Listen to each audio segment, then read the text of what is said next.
It's August 6, 2024. A small collective of around 300 Ukrainian troops crossed the border into Russia's Kursk region, and the war between Russia and Ukraine was changed forever. Those soldiers were the first of many who would flood over the northeastern border of Ukraine with Russia, taking territory and transforming the war. The Kursk invasion marked a monumental shift in strategy for Ukraine. For over 2.5 years, the country had dedicated itself to a valiant defense of its borders, throwing everything it had at stopping the Russian front line from pushing further in. Now it was on the offensive, an attack that reminded Russian President Vladimir Putin that Russia is far from the only country capable of invading another. To say Putin was taken by surprise would be an understatement. Humiliated by the Kursk invasion, he had to face up to the fact that he had failed to protect his homeland while bombarding another country. Even as of this script's writing, 500 square miles of Kursk are still in Ukrainian hands, with Putin's promised response of 30,000 soldiers to repel the invaders either yet to materialize or being incapable of shifting the Ukrainians from their new position. Still, at least Putin could console himself with the thought that this would be the only Ukrainian invasion of Russian territory. The element of surprise had worked well once, but he would be prepared if Ukraine tried to do it again. All he has to do now is push Ukraine's forces out of Kursk, and he can get back to war as normal. Putin wouldn't be fooled again, surely. He would, and he has been, as Ukraine is following up the Kursk invasion with a second invasion that will see it take as much territory in Russia as Putin's forces hold in Ukraine. So how did this all start? Reports started surfacing of an invasion into Belgorod on August 27, 2024, with multiple outlets appearing to confirm it had happened. One of those outlets was Times Radio, a British radio station hosted by the Times news media outlet, which invited former British military intelligence officer Philip Ingram onto the show to discuss the attacks. He revealed what we knew as of August 27th. What we know so far is that the Ukrainians seem to have attacked with 300 troops into one border crossing, and there are unconfirmed reports of another 200 troops in another border crossing point. This would put the total invading Ukrainian force at around 500, which is similar to the 300 or so that was initially reported for the Kursk invasion. In that case, the 300 or so, backed by armored vehicles and tanks, were quickly able to overwhelm the border checkpoints leading into Kursk, opening the way for more Ukrainian troops to pour into the Russian oblast. Perhaps Zelensky is hoping to repeat that success by using a small contingent to blow the border checkpoints leading into Belgorod to clear the way for more troops to enter. That remains to be seen. Other news outlets offer conflicting reports. On August 27th, the Kyiv Post reported that the pro-Kremlin Telegram channel shot that 60 Ukrainian soldiers, along with 8 armored vehicles, had launched an invasion operation near the Belgorod village of Neativka at 8 a.m. That was followed by a report by the MASH Telegram channel, which refuted these claims and said that it was more like 200 Ukrainian troops moving with several infantry vehicles. The same Telegram channel also notes that a further 300 Ukrainians were fighting with Russian soldiers at Shebekino, which is one of the border checkpoints into Belgorod previously mentioned. These MASH reports seem to align more closely with the numbers Ingram quotes, with the likelihood being that the shot channel either has inaccurate information or was attempting to downplay the invasion due to its links to the Kremlin. Either way, confusion reigned, just as it did when Ukraine invaded Kursk. Vyacheslav Gladkov, who serves as the Belgorod Oblast's regional governor, quickly took to Telegram to try to downplay the talk of an invasion. Information has emerged that the enemy is trying to break through the border of the Belgorod region. According to the Russian Defense Ministry, the situation at the border remains difficult but under control. Later on, that control was demonstrated when Gladkov posted a Telegram message saying that Ukraine had started to conduct shelling and drone attacks on 3 villages in the Belgorod Oblast. Some of that shelling took place in Petrovka, which is 6 miles away from the Neativka checkpoint, suggesting that Ukraine had broken through the checkpoints and was in the process of capturing territory. If you remember the early days of the Kursk invasion, you might already notice some parallels. An invading force of around 300 or maybe more, and Russian claims that the situation was under control, even as it became clear that Ukraine was breaking through. Of course, the reality was much different, with Ukraine ending up entering Kursk easily before it began a rampage of territory taking that has seen it firmly entrench itself in Russian territory. Perhaps we're about to see the same in Belgorod. Reuters also reported on the developing Belgorod invasion, noting that it wasn't able to independently verify any of the reports found on Telegram. However, it did quote a Russian military blog named Operation Z, which has 1.6 million subscribers, as claiming there had been no real Ukrainian attempt to break through. There were clashes with Ukrainian sabotage and reconnaissance groups, and Russian artillery is working, the blog claimed. No large-scale attempts to break through have been recorded. Perhaps not. But then, the Kursk invasion wasn't large-scale, at least at first, and Operation Z's claims seemed to directly conflict with Gladkov's confirmation that Ukraine had launched shelling and drone attacks on several villages in Belgorod. So the situation remains unclear, but it seems likely that Ukraine has at least attempted to enter Belgorod, with some other reports suggesting that it succeeded to some extent. As Ingram points out, what we might be seeing right now is Phase 2 of a wider invasion effort, with Kursk being Phase 1, that's designed to allow Ukraine to capture at least as much territory in Russia as Russia holds in Ukraine. But here's the most notable thing. This latest invasion is far from the first time that Ukraine has attacked Belgorod. In May 2023, The Guardian reported on a Russian warplane dropping a bomb on a busy city. That sort of occurrence has sadly become commonplace during the Ukraine war. The bomb exploded successfully, leaving a 65-foot crater while ripping up the road and sending debris flying in all directions. It was such a powerful blast that it launched a car onto the roof of a shop, though the strike ultimately ended up killing no one. But there was something different about this bomb. Yes, it had been dropped from a Russian plane, but the bomb, which was launched on April 21, 2023, struck a Russian city, Belgorod. About a month after dropping that bomb, the reason for the Russian warplane being used was made clear. May 22, 2023 saw two Russian rebel groups, the Russian Volunteer Corps, or RVC, and the Freedom of Russia Legion, or FRL, launch a cross-border raid from Ukraine into Belgorod. Both are pro-Ukrainian groups, with the raid supposedly resulting in them taking control of several settlements near the border before they were ultimately driven out by Russian government forces. Similar raids took place in June 2023, which the RVC dubbed as the second phase of its efforts, a phase that saw them being joined by the Terror Battalion out of Belarus, with the goal of the raid being to draw Russian soldiers away from other parts of the Ukraine war's front lines, while inspiring a spirit of rebellion against Putin. The craziest thing is that the May and June 2023 invasions carried out by Russian rebel groups aren't the only warning shots that have been fired in Belgorod's direction. May 6, 2024 brought with it news of a Ukrainian air attack on the Belgorod region that left 7 people dead and a further 35 people injured. Gladkov claimed that the attack involved the use of drones, with the target apparently being a meat production facility in the village of Beryozovka. That strike followed one that took place in December 2023, which killed 25 and injured a further 100 in the oblast's main city of Belgorod. Point here is that Putin has seen a Belgorod invasion happen before. And yet he was still clearly unprepared for the August 2024 invasion. Ukraine has made it clear, time and again, that Belgorod is a target, yet Putin was caught with his pants down by the latest invasion, with the failure of his border checkpoints to keep several hundred Ukrainian invaders at bay, resulting in several of the region's villages being forced to endure shelling and drone strikes. So we come to a question: why is Ukraine targeting Belgorod? A possible answer may lie in the region's importance to Russia. AP News reports that Belgorod is an oblast that shares a 335-mile border with Ukraine. The region is characterized by farmlands and rolling hills, with its population of 1.5 million being spread over 10,500 square miles. But perhaps crucially, Belgorod is also home to several major Russian industrial companies, with the region producing around 40% of the iron ore that Russia uses to forge its war machine. Perhaps Ukrainian attempts to take Belgorod are designed to cut off Russian access to its iron, as well as the food produced by Belgorod's farmlands. If nothing else, Ukraine invading deeper into the oblast will allow it to disrupt the logistics needed to transport these goods to the rest of Russia, placing Putin further into a material crisis that's already seen him pull World War II-era tanks out of storage to continue his assaults on Ukraine. However, to create that disruption, Ukraine would have to take a substantial amount of Belgorod. Certainly more than the 500 or so troops believed to have taken part in the border crossings would be capable of taking. So a far more likely reason for the Belgorod invasion is that Ukraine is looking to expand its influence within Russia by taking yet more territory out of Putin's hands. That's according to Ingram, who tells Times Radio that he believes Ukraine is trying to use Belgorod, along with Kursk, to establish a buffer zone on its northern borders that it can later use to negotiate with Russia. What seems to be happening, and I'm speculating a little here with a lack of information, is that the Ukrainians are going to try to take over a sort of buffer zone inside Russia along its northern border, claims Ingram.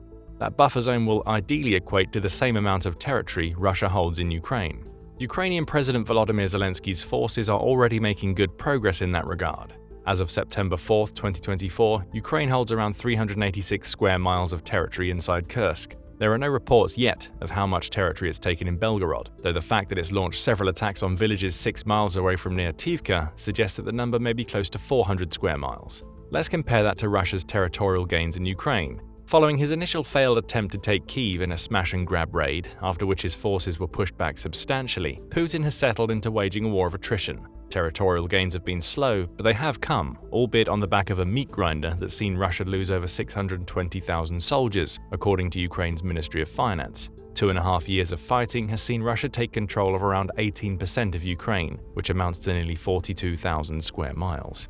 Perhaps that means Ingram's claims of Ukraine attempting to take an equivalent amount of territory in Russia that Russia holds in Ukraine are a little ambitious. However, his comments make more sense when you consider Russia's gains throughout 2024. Much of the territory Putin holds is territory his forces captured during the early months of the war. Since then, progress has been slow. For instance, Reuters reports that Russia has seized just 211 square miles of Ukraine between January and the beginning of May 2024. For those keeping score, that's about half of what Ukraine has seized in just 1 month of its invasion of Russia. So Zelensky is showing that his forces can make equivalent or better progress than Putin's in a much shorter time frame, with the clear threat being that Ukraine can take even more territory to create the buffer zone Ingram references. Why would having this buffer zone matter? There are 2 reasons. First, Kursk and Belgorod haven't been chosen for the Ukrainian invasion simply because they're border regions that Ukraine can enter easily. Both are regions that Ukraine believes have been responsible for launching missile and shelling attacks on Ukrainian cities, meaning taking territory in those oblasts would make it harder for Russia to attack Ukraine from the north, hence the buffer zone. By maintaining this zone, Ukraine keeps Russia further away from its northern lands, perhaps enabling it to place a greater focus on defending Donetsk, that's been Putin's clear target throughout 2024 and for much of 2023. The second reason comes down to negotiation. As Ingram points out in his interview with Times Radio, that could be Zelensky's endgame. Ingram says Zelensky may use the Belgorod and Kursk invasions to turn around and say, you've got some of my stuff, and I've got some of your stuff. We either agree to keep what we've got, or we agree to give it back. In other words, Zelensky may use the territory Ukraine has captured in Kursk and Belgorod to create a trade with Putin. That trade won't result in Putin giving up the full 18% of the territory Russia currently holds in Ukraine. But if Zelensky can regain the several hundred square miles Ukraine has lost since the beginning of 2024, he's achieved a massive coup. All of Russia's losses so far this year would have been for nothing. And if the trade doesn't go through, Zelensky can dedicate more Ukrainian resources to the invasion, capturing even more Russian territory while placing even greater pressure on Putin. And pressure brings us to another of the reasons why Ukraine is invading Belgorod. With this second invasion, Ukraine piles on the pressure Putin is facing in the wake of the Kursk invasion. That pressure is starting to come from his own people, who are being forced to confront the realities of what war with Ukraine looks like when that war is brought to their doorstep. On August 14th, just 13 days before Ukraine's Belgorod invasion, the region was already placed under a state of emergency. At the time, Gladkov claimed that Ukrainian attacks meant that houses are destroyed, civilians died and were injured, though the veracity of these claims is in question. What isn't in question is that Putin is already facing backlash from his citizens over the whole affair. We can see this in Kursk. On August 8th, just 2 days after Ukraine invaded the oblast, CNN reported on several residents in Kursk's Sudansky district sending pleading messages to Putin via Telegram. The address features several people, one of whom claimed that the statements being released by Russia's Ministry of Defense about the invasion were false. "These lies enable the local residents to die," said the resident. "The chief of the general staff recently told you the situation is under control, but today huge furious battles are underway in the Sudansky and Koronevsky districts," they claimed. Another resident kept it simpler. "Sudza was attacked, turned into ruins in a matter of hours. Local administration wasn't working." Reading between the lines of these messages, we can see that Putin's citizens are losing faith in him. Those in Kursk who've experienced the full force of Ukraine's fury are not only terrified, but being forced to deal with Putin offering a slow response while their local governments lie to them. What they can see with their eyes overrides the propaganda being put out by Russia's defense ministry, and that pressure from Putin's own people is being reflected in pressure applied by his political allies. In September 2024, a Russian member of parliament named Yevgeny Fedorov struck back at the Kremlin's official propaganda, which continues to claim that Russia has the Ukrainian invasion under control. Fedorov leads Russia's national liberation movement and is a key voice in arguing for the territorial integrity of the Russian state. The Kursk governor announced that 10 more villages have been evacuated. "If there is no offensive, why evacuate the villages?" Fedorov asked in a Telegram post. The same question could be asked for Belgorod. If Russia has that invasion under control, then why is it proclaiming a state of emergency in the oblast? The reason is that Putin is trying to relieve the pressure. Fedorov also cited Kremlin propaganda, claiming that the invasions were the last dash from the grave for Ukraine's forces, marking the comments as ridiculous, while pointing out that Kurchatov, which is a city in Kursk that lies 70 miles away from Ukraine's border, has been closed. Again, why do that if there's no threat of Ukraine attacking the city? It all adds up to more pressure being placed on Putin. The Kremlin is trying to lie its way out of the invasion, telling the Russian people to ignore the very real evidence of an invasion that's before their very eyes. With the second invasion into Belgorod, Ukraine is making it even harder for the Kremlin to spread its lies, allowing it to chip away at Putin's power base in his own country in the process. Putin's inability to defend his own people is being exposed, and that brings us to another reason why Ukraine has launched an attack on Belgorod. It's showing the world that Russia's military isn't as powerful as Putin would like to have people believe. Ingram points this out in his interview with Times Radio. Given the fact that Ukrainians attacked Belgorod twice in the last year, the Russians should have been more prepared for an attack there, he says, referencing the Ukrainian strikes that took place earlier in 2024. If the Ukrainians make significant advances, it shows that the Russians are in a much worse state than we'd ever thought beforehand. This is an important point. Putin's position as Russia's president is predicated on his ability to project a strongman image to both his people and the rest of the world. That image was holding up pretty well before the Ukraine war and into its early months. The concept of red lines, which are the lines Ukraine's allies believed they couldn't cross because they would provoke Russian aggression, became a hot topic. Fear was the name of Putin's game. Russia was one of the world's largest militaries, the narrative went, and Ukraine's allies should keep away if they don't want to feel its full force. The problem for Putin is that the Kursk and Belgorod invasions represent the last red line that Ukraine could cross. It's already receiving weapons from Western allies. It has permission to use many of those weapons inside Russia. Ukraine even has F-16s. Now it's fighting Russian soldiers inside Russia, taking territory as it does, and Putin has yet to muster a proper response, never mind unleash the level of military aggression most believe would come.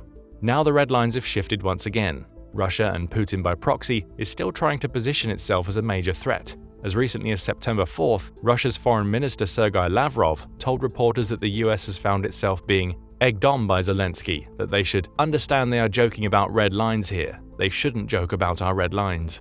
But most of those red lines have already been crossed. Putin has done nothing about it, which only lends credence to the prevailing thought that, for all of Russia's might on paper, its military is poorly trained and far less capable than many believed. After all, this is a military that's losing around 1,000 people per day in Donetsk to take small scraps of territory, while, to Ukraine's north, it's losing a lot more ground on its own turf.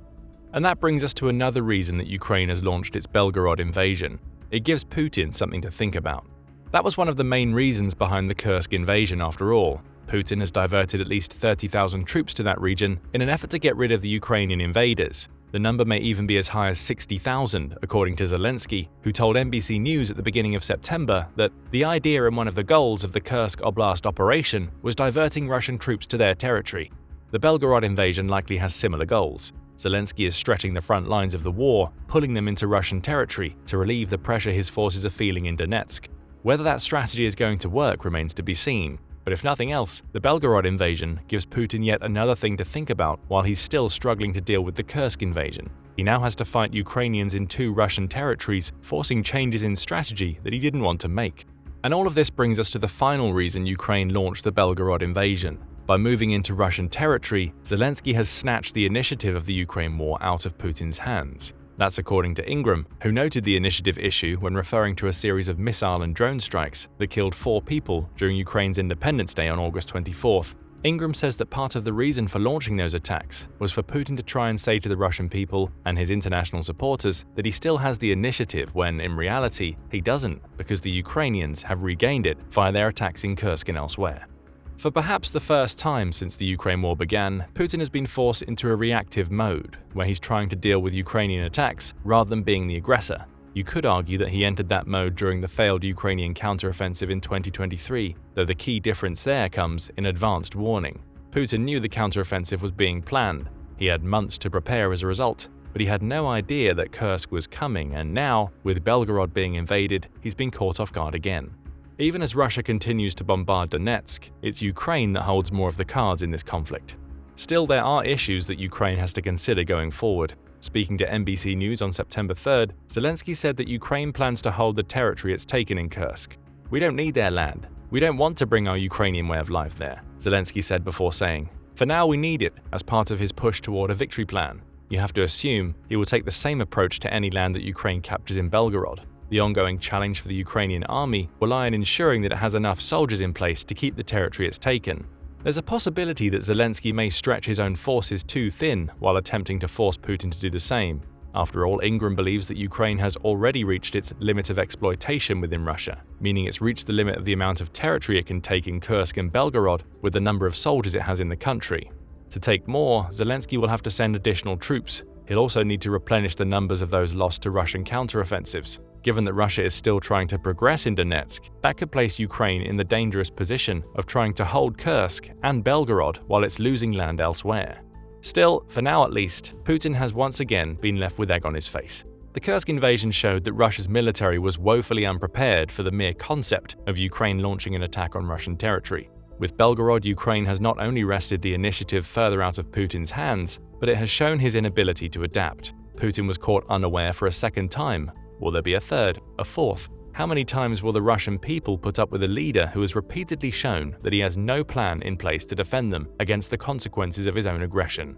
Let us know your thoughts on the answers to those questions in the comments section, along with any thoughts you have about what Ukraine's next step should be. Now go and check out how Ukraine's invasion of Russia changed everything, or click this other video instead.